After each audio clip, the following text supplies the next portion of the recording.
The Galactic Council had ruled the stars for nearly 3,000 years. Across thousands of worlds and countless species, their authority had never truly been challenged. Civilizations rose. Civilizations fell. Entire governments changed. Yet the Council remained. To most of the galaxy, that stability was a sign of wisdom. To the Council's oldest members, it was proof of control. And now, for the first time in centuries, that control was beginning to slip. A massive chamber floated above the capital world of the Council. Its transparent walls revealed streams of starships moving through space like rivers of light. Representatives from the most powerful species sat in silence as a giant holographic map of the galaxy rotated before them. One region glowed brighter than the others. Human territory. The Council members stared at it with growing concern. Just 80 years earlier, humanity had been considered insignificant. A young species. Curious. Unpredictable. Harmless. Now things were different. Human trade networks connected sectors that had remained isolated for centuries. Human engineers were solving problems other species had declared impossible. Human diplomats were creating alliances faster than anyone could track them. And perhaps most concerning of all, every year, more worlds preferred dealing with humans than with the Council itself. That fact terrified them. Their influence grows beyond acceptable levels, one Council member finally said. They are becoming independent. Another representative leaned forward. Independent civilizations become dangerous civilizations. A murmur spread through the chamber. Everyone knew what that statement really meant. Dangerous to whom? Dangerous to the galaxy, or dangerous to the Council's power? No one asked the question aloud. The debate continued for hours. Economic sanctions were discussed. Political pressure was considered. Trade restrictions were proposed. None of it seemed sufficient.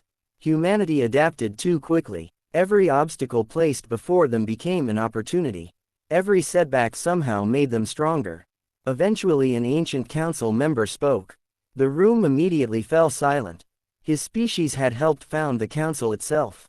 His words carried enormous weight. If humanity cannot be controlled. He paused. Then humanity must be reminded of its place. A cold silence filled the chamber. Everyone understood. This was no longer a political discussion. It was a decision. Moments later a secret vote was conducted. The results appeared above the table. Approved. The operation would proceed, and humanity would never know who was responsible. Far from the Council capital, hidden within a classified military installation, a different meeting was already underway. 6 figures stood in darkness. Each belonged to a different species. Each had survived missions that should have been impossible. Each had killed targets protected by entire armies. Together they formed the most feared covert unit in the galaxy. Officially they did not exist. Unofficially they ended problems. A hologram appeared. 5 human faces rotated slowly above the table. Scientists, industrial leaders, military strategists, diplomats, individuals considered critical to humanity's continued growth. These targets must be eliminated, a voice instructed. No traces, no witnesses, no connection to the Council. One assassin studied the faces. Humans. The voice responded immediately. Do not underestimate them. Several assassins exchanged amused glances. Humans were clever. Humans were ambitious. But they were still young compared to most galactic civilizations. The mission appeared straightforward. The team accepted the assignment. Within hours they vanished into hyperspace. Weeks passed. The first target died during what appeared to be a shuttle malfunction. A respected scientist. One moment alive, the next reduced to debris drifting through orbit. The official investigation concluded it was an accident. The second target suffered a catastrophic laboratory explosion. The third disappeared entirely. The fourth died during a diplomatic visit. The fifth barely survived an attack that should have been impossible to detect. Across human space, concern began to spread. Individually the incidents seemed unrelated. Together they formed a disturbing pattern. At first nobody wanted to believe it. Then analysts began comparing data. Security footage, communication records, travel logs, financial transactions, tiny details, pieces that should not have connected. Yet somehow they did. Deep beneath Earth's surface, Inside one of humanity's most secure intelligence facilities, dozens of analysts worked around the clock. A giant display covered an entire wall. Every new piece of information appeared instantly. At first the connections were weak. Then stronger. Then undeniable. A young analyst stared at the screen.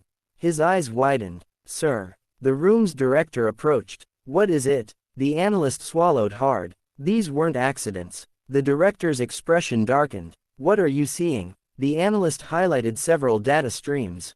Microsecond communication bursts. Unregistered ship signatures. Navigation anomalies. Patterns hidden so deeply that normal investigations would never have found them. The room grew silent. Someone was targeting humanity. And whoever they were extremely good. For several minutes nobody spoke. Finally the director looked around the room. "Does anyone here believe this is random?"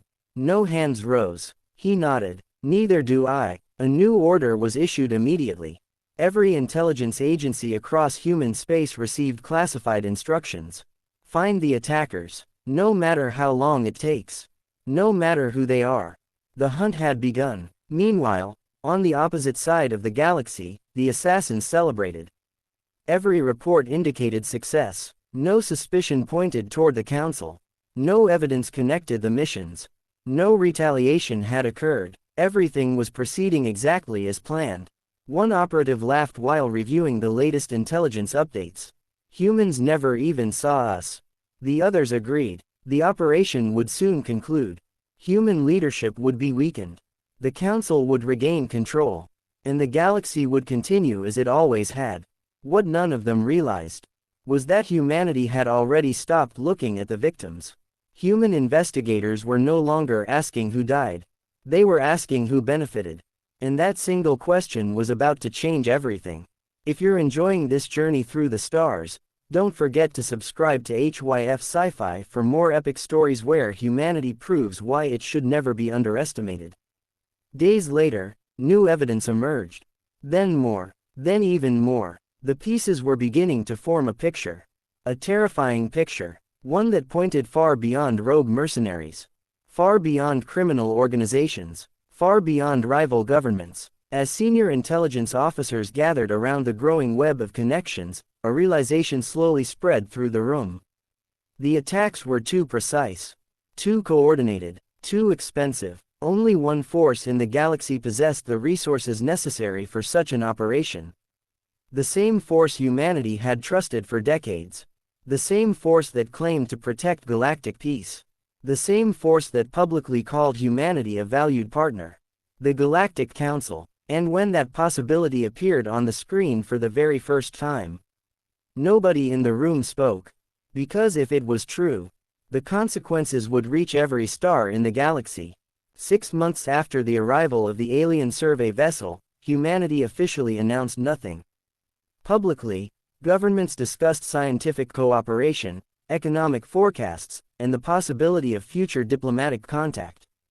Privately, every major power on Earth was pouring resources into a project that technically did not exist. The facility responsible for most of the work was buried beneath the lunar surface. Its official designation changed every 3 weeks. Its personnel records were fragmented across dozens of databases. Its budget appeared nowhere. Inside the project, however, everyone called it the same thing. The workshop. Because that was exactly what it had become. Not a laboratory. Not a military installation. A workshop. A place where humanity took things apart, learned how they worked, and then rebuilt them differently. The alien vessel remained docked in high Earth orbit. Thousands of specialists cycled through its corridors. Every subsystem became a subject of obsession. Every discovery generated 10 new questions. The deeper researchers looked, the more they realized something important. The aliens had never expected anyone to examine the ship this closely. To them, it had been garbage. To humanity, it was a treasure chest. The breakthrough that changed everything came from an unexpected direction. Dr. Ibrahim Hassan had spent months studying the intelligent structural material that composed most of the vessel. For weeks, progress had been frustratingly slow. Human laboratories could reproduce fragments of its behavior. Nothing more. Then one night, At 3:17 Lunar Standard Time, Hassan stopped trying to copy the material. Instead, he asked a different question. What if they weren't supposed to copy it? What if they only needed to imitate the result? The answer changed history. Human scientists could not reproduce the alien material perfectly. Not even close. But they could create a simpler version. A rough version. An imperfect version. And that imperfect version was still superior to every structural material humanity had ever manufactured. Within 3 months, experimental spacecraft hulls became 30% lighter and nearly 5 times stronger. Accident rates dropped. Construction costs fell. Launch efficiency improved dramatically. Entire industries transformed almost overnight. Yet compared to what came next, those advances were minor. The sensor network remained the crown jewel of the project.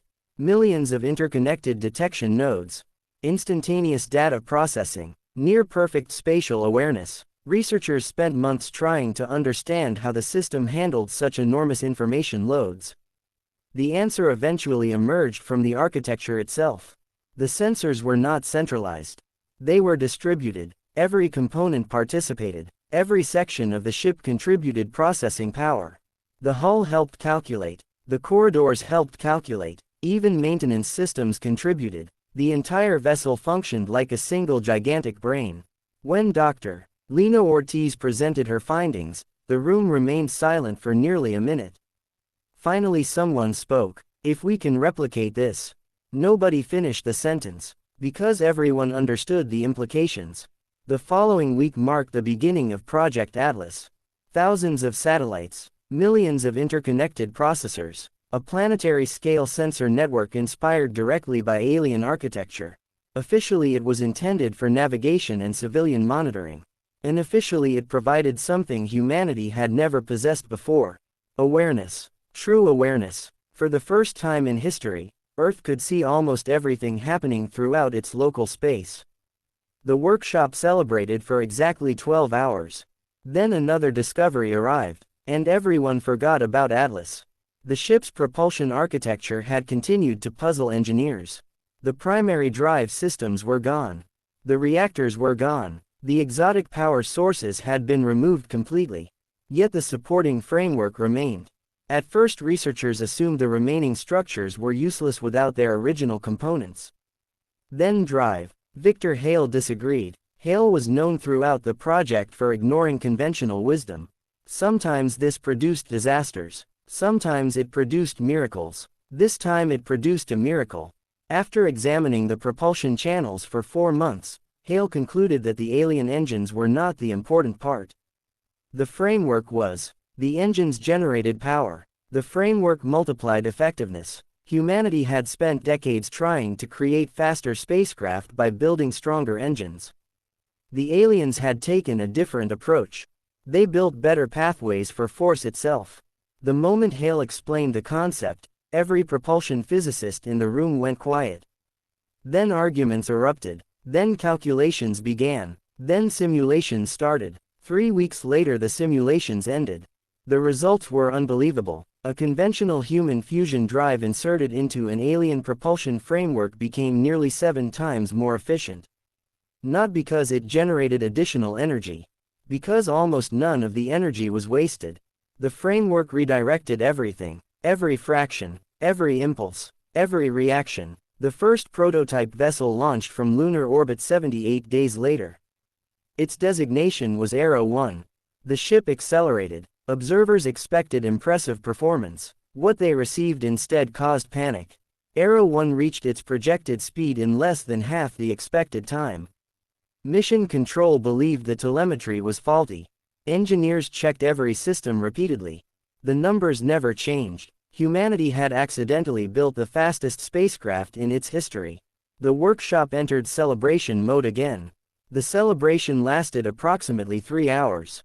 Then a warning arrived. The signal originated from deep space. An automated diplomatic communication. The sender belonged to the same alien civilization that had donated the vessel. The message was polite. That made it worse. Politeness among powerful civilizations often concealed threats. The translation appeared on screens across the project. Routine observation indicates significant modification activity involving educational transfer vessel 7712. The Dominion requests clarification regarding the intended purpose of these modifications. The room became very quiet. They were watching. Of course they were watching. Nobody had truly believed otherwise. Still, seeing confirmation felt different. Secretary General Elena Torres received the message personally. She forwarded it to workshop leadership immediately. A secure conference began 30 minutes later. Dozens of scientists joined. Military advisors joined. Government representatives joined. Everyone wanted the same answer. What did it mean? Dr. Maya Chen studied the message carefully. Then she looked around the room. They're nervous. Several people frowned. Nervous? One advisor asked. They sound curious. No. Maya shook her head. They already know we're making progress. She pointed toward the display. They're asking because they want to know how much progress. Nobody spoke, because the logic was difficult to argue with. The aliens had donated the vessel. The aliens had monitored the vessel. The aliens had expected humanity to learn something. What they had not expected was this. A species moving much faster than predicted. A species finding value in things considered obsolete. A species refusing to stay in its assigned category. For the first time since the transfer, Maya began wondering how the aliens truly viewed humanity. Not publicly, privately. Did they still see children, students, animals, or something slightly more concerning? The answer arrived 4 months later. A civilian merchant vessel from the Dominion entered the solar system. Its visit appeared routine. Its behavior did not. The ship spent nearly 3 days conducting observations near Earth's orbital infrastructure. Nothing illegal, nothing openly hostile, just watching. Watching very carefully. The workshop's leadership noticed. So did Atlas. The growing sensor network tracked every movement. Every communication burst. Every course correction. Every scan. The merchant vessel eventually departed. 3 weeks later another diplomatic message arrived. This one was shorter. Far shorter. Further modifications to educational transfer vessel 7712 require authorization under interstellar technology preservation statutes. There it was. The first real warning. The wording remained polite. The meaning did not. Humanity was approaching a boundary. A line someone else had drawn. And whoever drew that line expected humanity to stop. The workshop reacted in the exact opposite manner. Progress accelerated. Projects received additional funding. Construction schedules tightened. Testing programs expanded. Nobody said it aloud. Nobody needed to. If the aliens were concerned, then humanity was doing something right. By the end of the first year, the original survey vessel was almost unrecognizable internally. Human technology filled entire sections. Hybrid systems connected old architecture with new engineering. The vessel had become something neither civilization would fully recognize. Part alien, part human, entirely unique. Late one evening, Maya stood alone inside the primary observation chamber. The stars stretched endlessly beyond the transparent viewing surface. The old ship hummed quietly around her. A monument to alien arrogance and human curiosity. Footsteps approached. Lena Ortiz entered carrying a data tablet. You should see this. Maya accepted it. The display showed long-range Atlas detections.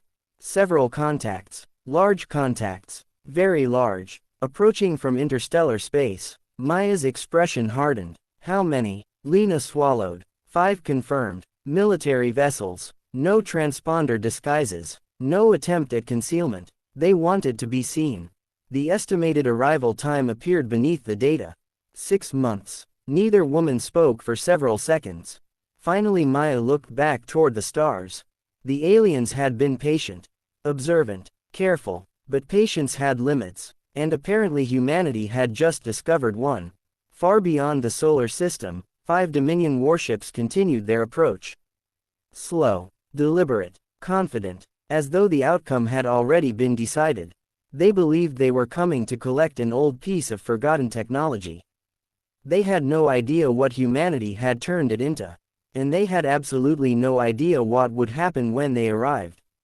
The 5 Dominion warships crossed the edge of the solar system exactly 173 days after Atlas first detected them. They made no attempt to hide. They did not maneuver tactically. They did not deploy escorts. They traveled with the calm confidence of a civilization that had spent thousands of years being the most powerful force in its region of the galaxy. Humanity watched their approach in complete silence.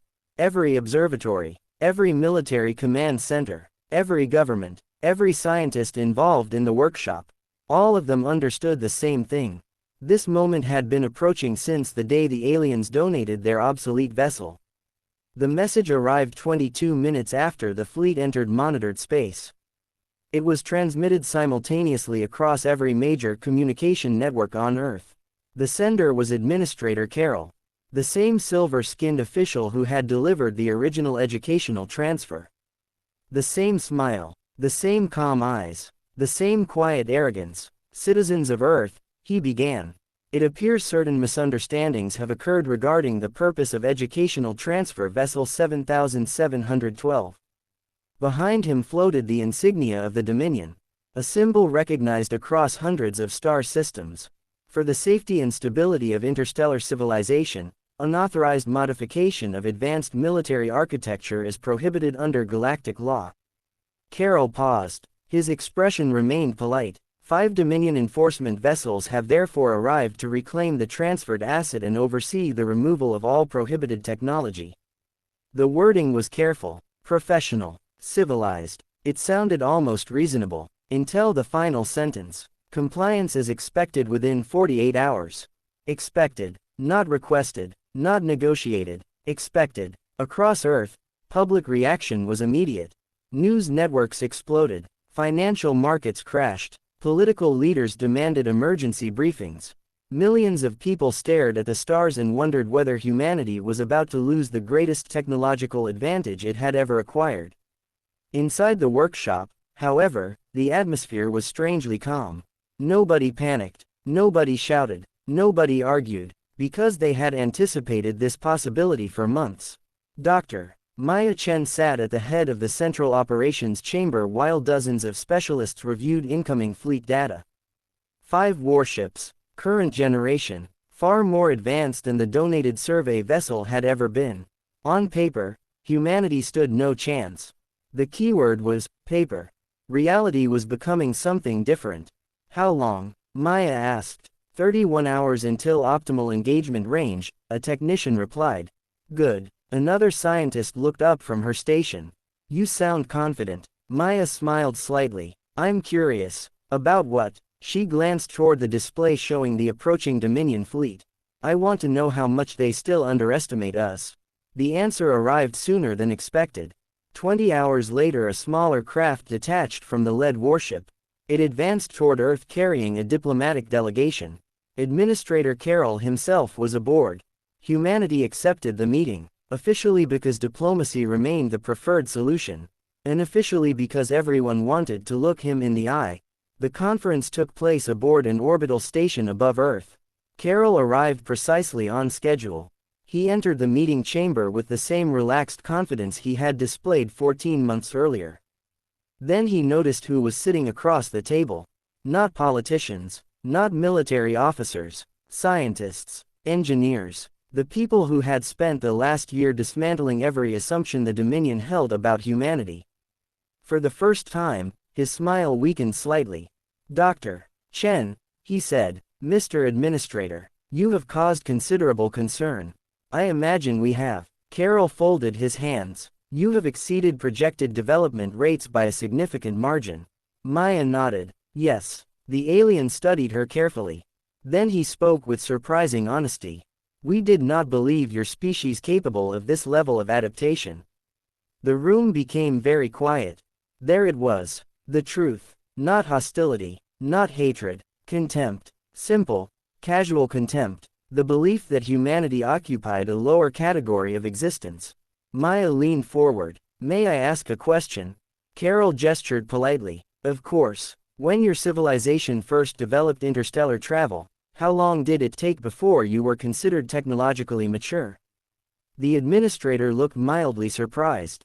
Approximately 6 centuries. 600 years. Yes. Maya nodded thoughtfully. Interesting. Carol frowned. Why? Because you gave us one obsolete ship. She paused. It's been 14 months. For the first time since entering the room, Administrator Carroll had absolutely no response. The meeting ended 40 minutes later. No agreement was reached. No compromise was offered. The Dominion expected surrender. Humanity refused. 30 hours later the deadline expired.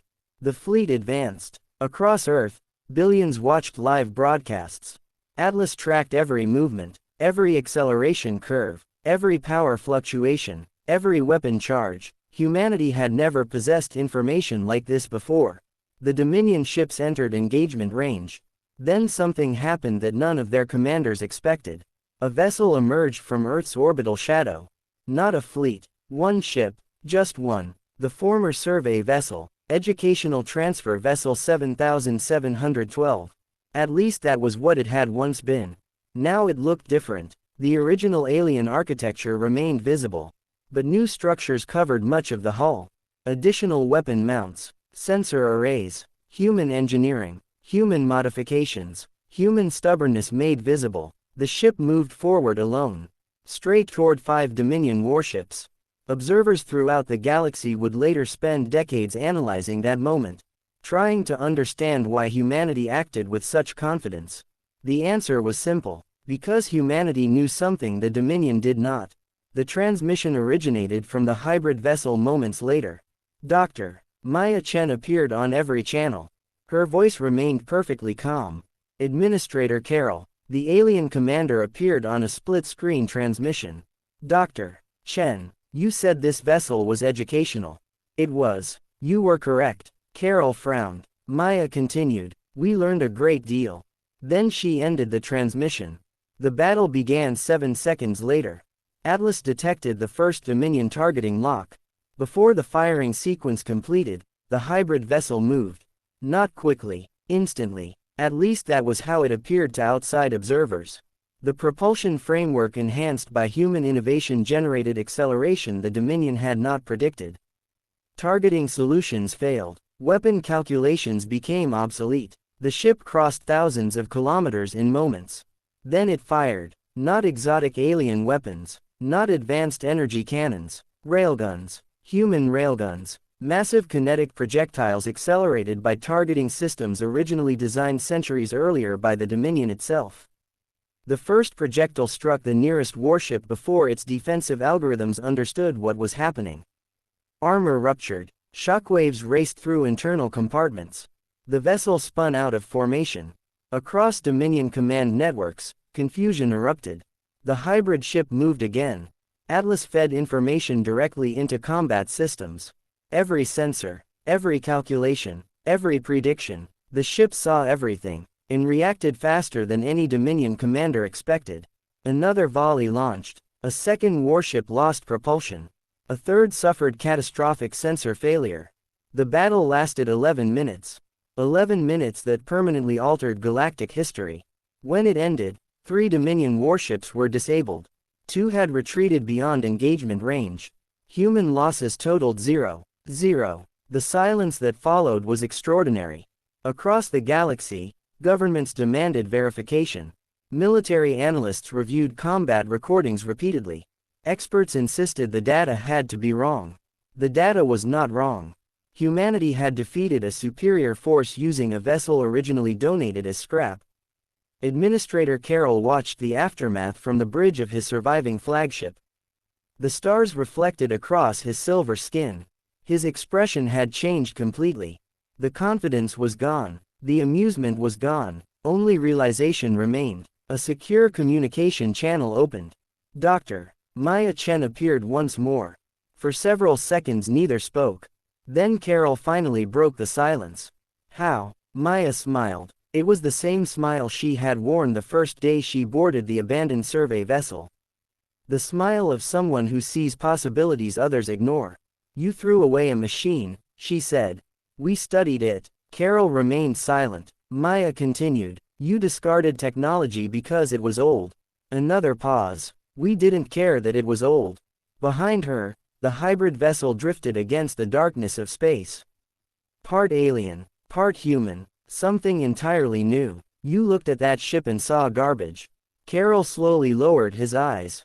For perhaps the first time in his entire career, he understood exactly what had happened. Humanity had never been competing with the Dominion. Humanity had been learning from it. Learning fast. Dangerously fast. Maya delivered the final sentence before closing the channel. Administrator, thank you for the educational opportunity. The transmission ended, and across the galaxy, hundreds of civilizations began asking a question that would define the next century. If humanity could do this with somebody else's discarded technology, what would happen when humans started building their own? Thanks for watching. If you love epic sci-fi stories and unforgettable adventures, be sure to like, share, and subscribe to HYF Sci-Fi. Join our growing community, and we'll see you in the next journey beyond the stars.